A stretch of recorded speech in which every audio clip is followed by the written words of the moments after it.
Assalamualaikum warahmatullahi wabarakatuh. Saya Widya Anggara. Video ini dibuat untuk UTS Teori Informasi.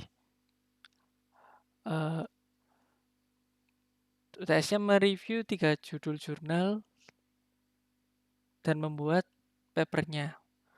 Yang pertama, review jurnal konsep probabilitas untuk memodelkan resolusi antar ikhtiar, tawakal, dan doa dalam menghadapi wabah COVID-19.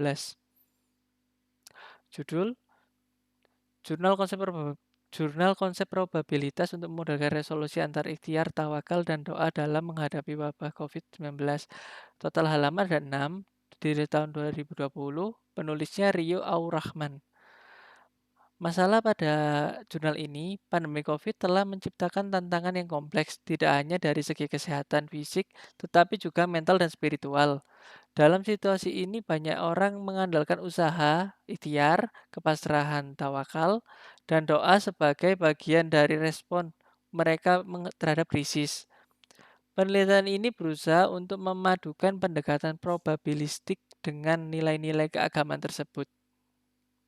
Perbedaan penelitian fokus pada pendekatan yang menggabungkan konsep probabilitas dan nilai-nilai keagamaan untuk mendapatkan respon manusia terhadap pandemi COVID-19.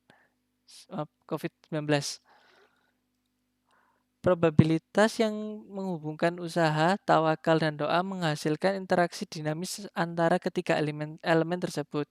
Penelitian ini juga menghasilkan hitungan dampak pada masing-masing elemen terhadap persepsi dan respon terhadap COVID-19.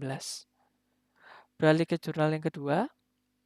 Jurnal kedua berjudul Pengembangan Ad Hoc On-Demand Distance Vector atau disingkat AODV dengan konsep probabilitas connectivity aware pada Mobile Ad Hoc Network atau disingkat MANET. Total halaman ada 129.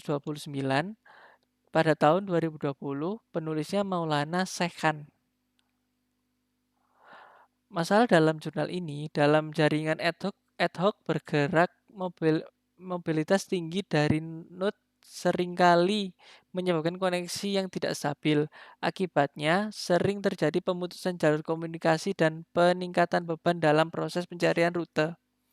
Penelitian ini berfokus pada pengembangan protokol AODV yang lebih adaptif dengan mempertimbangkan probabilitas konektivitas node. Perbedaan penelitian fokus pada pengembangan dan peningkatan protokol routing dalam jaringan ad hoc bergerak dengan pendekatan konsep probabilitas untuk memperkirakan konektivitas node secara dinamis. Hasil dan manfaat. Hasil uji coba menunjukkan protokol ini lebih adaptif terhadap perubahan dinamika jaringan dibandingkan dengan protokol AODV standar. Mengurangi konsumsi sumber daya jaringan dan meningkatkan pengalaman pengguna dalam menggunakan jaringan. Beralih ke jurnal ketiga, yaitu berjudul Analisis Sentimen Pengguna Twitter terhadap COVID-19 di Indonesia menggunakan metode Naive Bayes Classifier, disingkat NBC. Jumlah halaman ada 8, dirilis pada tahun 2020, penulisnya Maria Mega Mala Olhang. Masalah pada jurnal ini, Twitter telah menjadi platform utama bagi masyarakat untuk mengekspresikan pandangan dan perasaan mereka tentang COVID-19. Analisis sentimen ini dapat memberikan wawasan berharga tentang bagaimana publik merespons situasi pandemi. Perbedaan penelitian, studi ini menganalisis sentimen pengguna Twitter di Indonesia terkait pandemi COVID-19 dengan menggunakan konsep metode Naive Bayes Classifier dan konsep probabilitas. Hasil dan manfaat memberikan wawasan tentang perasaan dan reaksi masyarakat terhadap perkembangan pandemi dan kebijakan terkait. Memberikan informasi real time yang berguna untuk menangani disinformasi. Sekian dari saya. Kurang lebihnya, wassalamualaikum warahmatullahi wabarakatuh.